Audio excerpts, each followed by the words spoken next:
बिस्मिल्लाहिर्रहमानिर्रहीम। अल्लाहुम्मा सल्लि अला मुहम्मद व अला आलिहि व अस्हाबिहि वसल्लम। अल्लामा इकबाल का एक शेर है, मैं समझता हूँ कि आज के पाकिस्तान के लिए और आज की मुस्लिमा के लिए बहुत ही ज़्यादा रेलेवेंट है।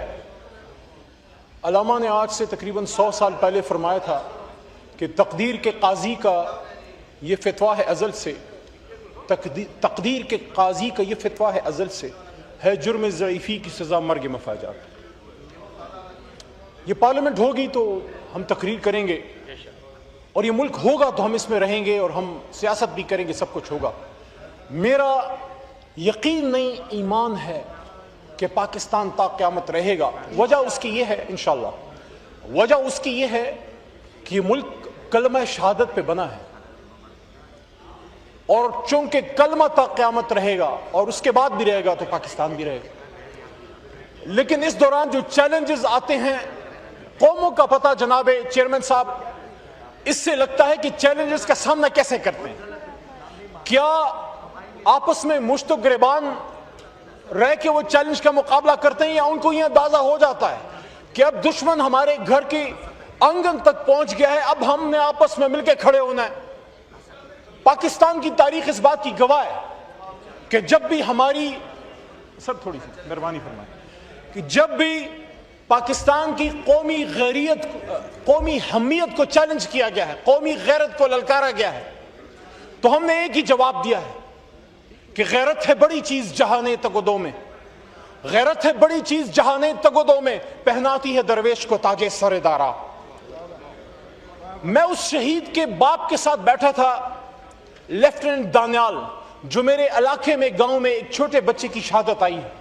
और मैं सबको ये कहूंगा, खासकर डिफेंस कमेटी को, स्टैंडिंग कमेटी ऑन डिफेंस को, आप आइए, मैं आपके साथ, मैं आपका मेजबान हूंगा, आप मेरे मर्दान आइए और उस बाप से मिलिए। लेफ्टिनेंट उमर भाई, लेफ्टिनेंट दानियाल के वालिद साहब एयरफोर्स के, अता साहब एयरफोर्स के, वो एक एयरमैन है, he is not commission officer.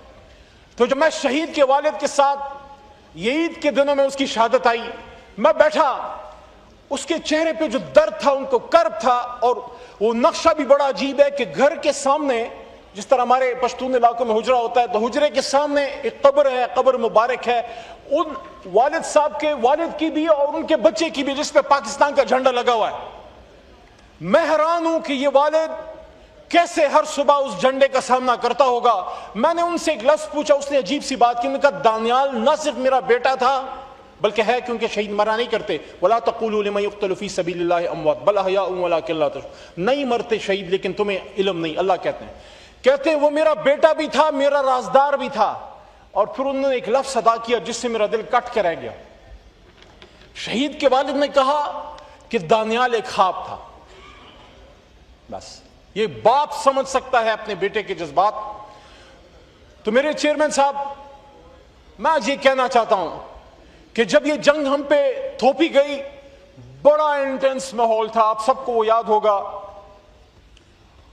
और चंद लम्हात मेरे इस 12-13 साल की पार्लियामानी जिंदगी में ऐसे हैं जिस पे मैं फख्र कर सकता हूं कि मैं पार्लियामेंटेरियन।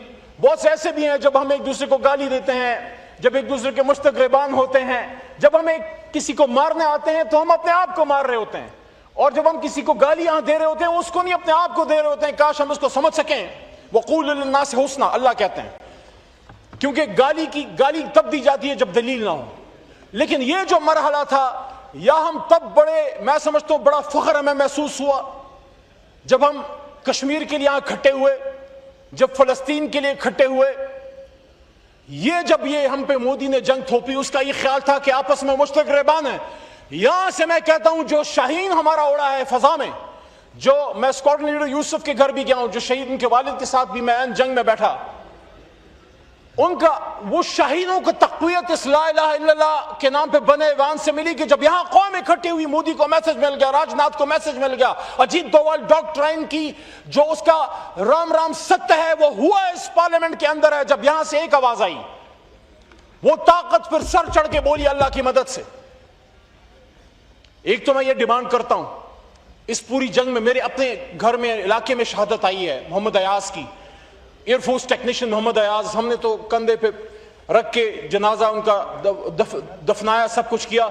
मैं फेडरल गवर्नमेंट से डिमांड करता हूं, डिफेंस डिवीजन से भी और अपने वजीर आला जनाब गंडापुर साहब को भी मैं ये उनसे खुद भी कहूंगा और मैं ये तवक्को रखता हूं कि मिलकर ये फेडरल और सूबाई हुकूमत मोहम्मद अयाज शहीद जो शहीद है इस जंग का, उसके नाम पे एक कैड कॉलेज, ताकि उस जैसे बहुत से मोहम्मद अयाज जो हैं उस कौम को मिल सके। मेरी डिमांड है कि मेरे इलाके तख्तबई में जहां उसका जनाजा आया है, इस जंग का शहीद है मोहम्मद अयाज, एक कैड कॉलेज उसके नाम पे वो बनाया जाए, उसी के नाम पे बने और वजीर आजम साहब, आर्मी चीफ और मेरे वजीर आला गंडापुर साहब मिलकर उसका इफ्तिताह करें। दूसरी बात, चूंकि वक्त महदूद है तो मैं जी वाइंड अप करिए प्लीज। दूसरी बात देखिए, जहां सियासी मफाद की सरहद खत्म होती है, जहां सियासी मफाद की सरहद खत्म होती है, वहां रियासत की सरहद जो है वो शुरू होती है। हम ये जरूर फैसला कर लें कि मैं अगर किसी बात पे उमर अयूब को पॉलिटिकली हिट करता हूं, या अगर किसी बात पे उमर अयूब साहब जाके हिट करते हैं परवेज अशरफ साहब को, तो सियासी मफाद तो ठीक है, लेकिन अगर उससे मेरे मुल्क का मफाद हिट होता है फिर वो नहीं होना चाहिए। इसलिए मैं ये कहता हूं कि अपनी जंगों को हार में न बदलें, जो हम जीत चुके हैं वो जंग अब एक्नॉलेज करें। 2019 में हमने मजबूत जवाब दिया, आप मेरी बात से इख्तिलाफ जरूर रखिए, लेकिन जब हमने जवाब दिया, जिस तरह आज हमारी एयरफोर्स लड़ी, उस दिन भी हमारी एयरफोर्स लड़ी। आज अगर बोझ इमरान खान साहब में कोई बात उधर से आती है तो उसका फिर दोष हमारी पाक फौज पे, हमारी एयरफोर्स पे भी आएगा। वो जंग हम सब ने मिलकर जीती थी। जवाब हमने मोदी को उस वक्त भी दिया था।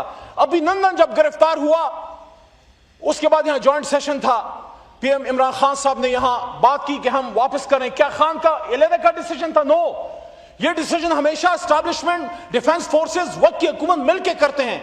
यहां मोहतरम शहबाज शरीफ साहब भी थे, मोहतरम बिलावल साहब भी थे, मैं खान आसिफ जरदारी साहब भी शायद होंगे, तमाम लीडरशिप, मौलाना साहब के बरखुरदार थे उस ऐवान में, तो मौलाना साहब नहीं थे। सब ने वो जो डिसीजन लिया, अवाम में किसी ने उसको उस तरह से ना क्रिटिसाइज किया, ना उसके बाद पॉइंट उस पर उठाया, बल्कि हमने उसको एक्नॉलेज सब पूरी कौम ने किया कि मैदान जंग में हम जंग में आपको शिकस्त देते हैं और इखलाक की भी शिकस्त दे देंगे। जब पकड़े जाते हैं इज्जत से वापस भी करना जानते हैं। जेनेवा कन्वेंशन के तहत प्रिजनर ऑफ वॉर्स को जो राइट्स हासिल है उसको हम जानते हैं। इसी तरह आज जो ये हम जंग जीते हैं, मेरा नुक्ता यह है कि जंग के बीच में ट्रंप तब आया जब हिंदुस्तान को मार पड़ी, जब उन्होंने हमला किया तब नहीं आया था, जब उनको मार पड़ी वो मैदान में आया।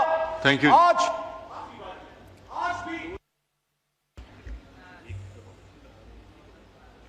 जी कंटिन्यू करें, कंटिन्यू करें। आज भी दुनिया ने एक्नॉलेज किया है कि ये जंग हम जीते हैं। दुनिया में हमारा सर फख्र से बुलंद हुआ है, हमारे आर्म फोर्सेस का, हमारे शुहदा का, हमारे शाहीनों का।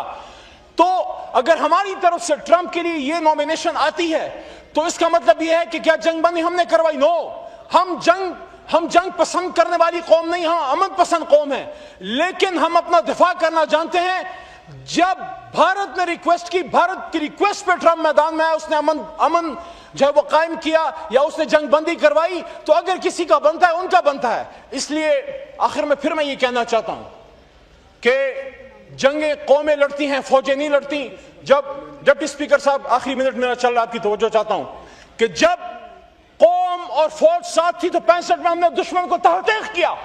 जब कौम और फौज साथ थी तो हमने 19 में दुश्मन को जवाब बस भरपूर दिया।